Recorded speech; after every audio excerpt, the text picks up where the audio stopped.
Kind of the story of my life. I thought I'd sneak out for a quick restroom break, and it was my speaking time.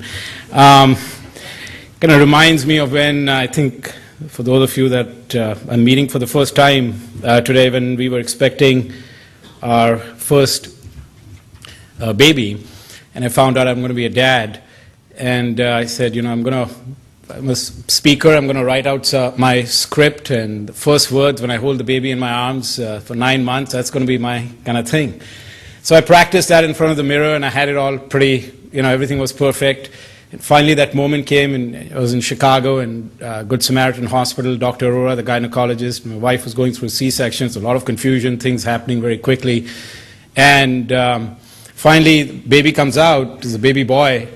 And Dr. Aurora says, you can hold him, Ali. So I said, okay. So I hold him, I look in his eyes, and I just totally blanked out. I couldn't for the life of me remember a single word.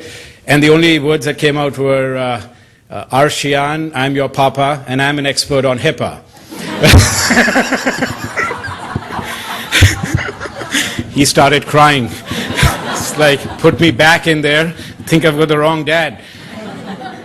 But I think this actually worked out well, because the Mark and the other speaker went through.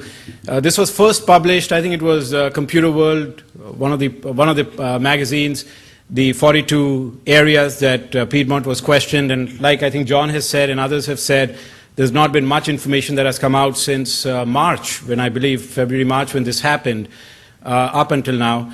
And in the reference I'd shared with you earlier about the Wall Street Journal's publication from yesterday, they indicated that just in this year alone, 270 organizations have had some serious type of identity theft breaches that have taken place. And for me as a security professional, what that implies is that at least 270 organizations that we know of have had their security defenses penetrated.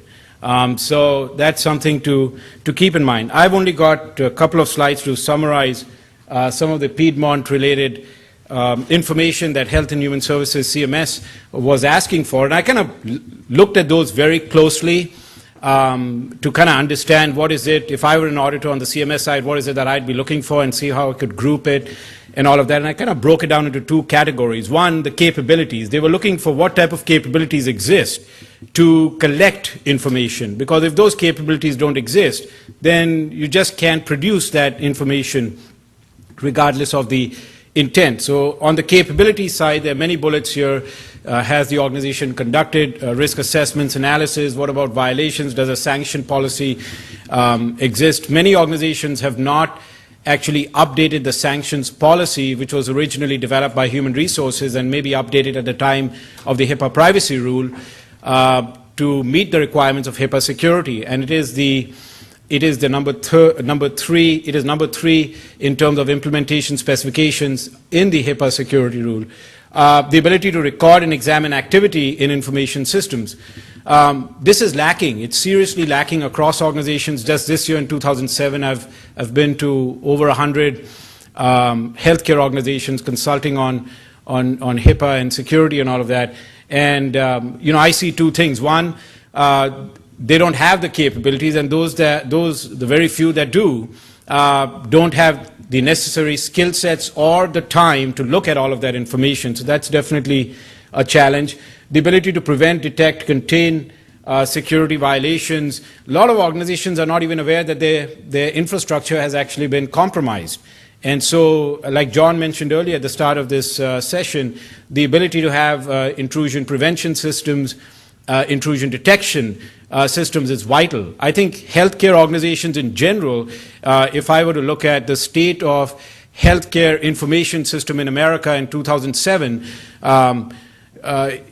reasonably good, not very good, but reasonably good with firewall systems, the first line of defense, but relatively very poor. I'd give it a grade of F with intrusion prevention, intrusion detection. And to not have those technology capabilities, it's like a blind man driving in a dark tunnel with no headlights. You're destined for disaster. So those are, kind of some of the things that are being asked by CMS. I think they're very logical questions that they've asked.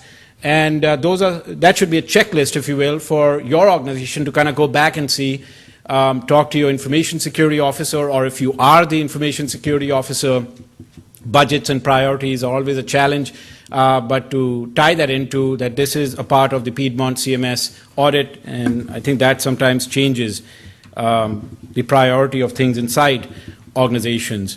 The other area that Piedmont can teach us is documentation. So like the previous speakers mentioned, a lot of documentation. I think on one point where I would disagree with the previous speakers, it's not a lot of paper, because I think these days you want to do everything electronically to be more efficient.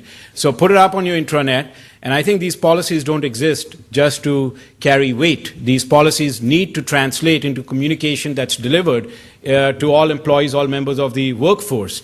So very, very important to update these on the intranet to make it visible across. Policies should be visible across the organization, and employees should sign off. Just like they sign off on confidentiality, they should sign off that they have been through training, they understand that these are the security policies, and they know where and how to get it. So a lot of information related to documentation.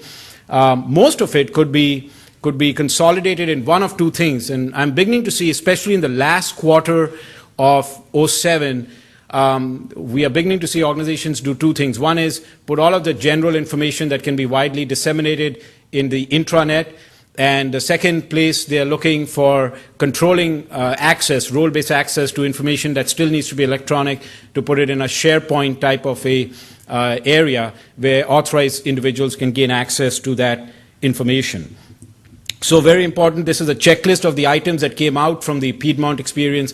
I think it'd be good to kind of go through that in your own environment. The very last bullet, I put that in bold, and I'm not sure if that's noticeable, is the one place where organizations all across America struggle with, especially in healthcare, is patch management. We cannot keep up with patches at the operating systems, at the applications, the communication devices, and these patches are actually slowly but surely becoming the entry points into the network infrastructure.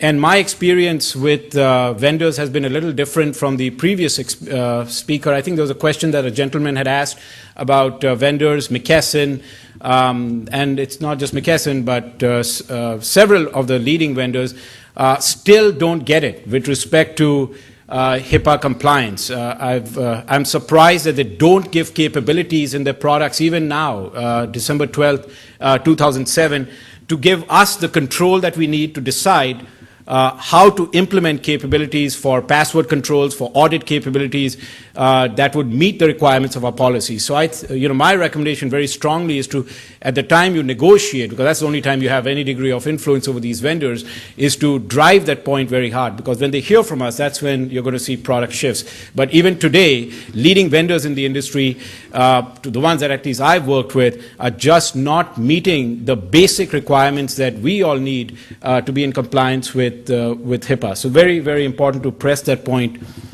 hard. Generally in the industry, in the healthcare industry, to kind of take a step away from not just the Piedmont hospital, but kind of what's happening in America with healthcare information, the regulations and all of that, the level of attacks are rising steadily. And the three most attacked industries are the financial industry, government organizations, and healthcare. Healthcare is so rich in identifiable information that I'd expect in 2008, 2009 for the attacks to get more sophisticated and more relentless on the healthcare industry. The place that the hackers are focusing on is three particular areas. Number one is the perimeter defense. The perimeter defense, like I mentioned, is reasonably good with firewall systems, but reasonably poor with the ability to detect attacks that are taking place. So we need to pay closer attention to that perimeter. Client-side attacks.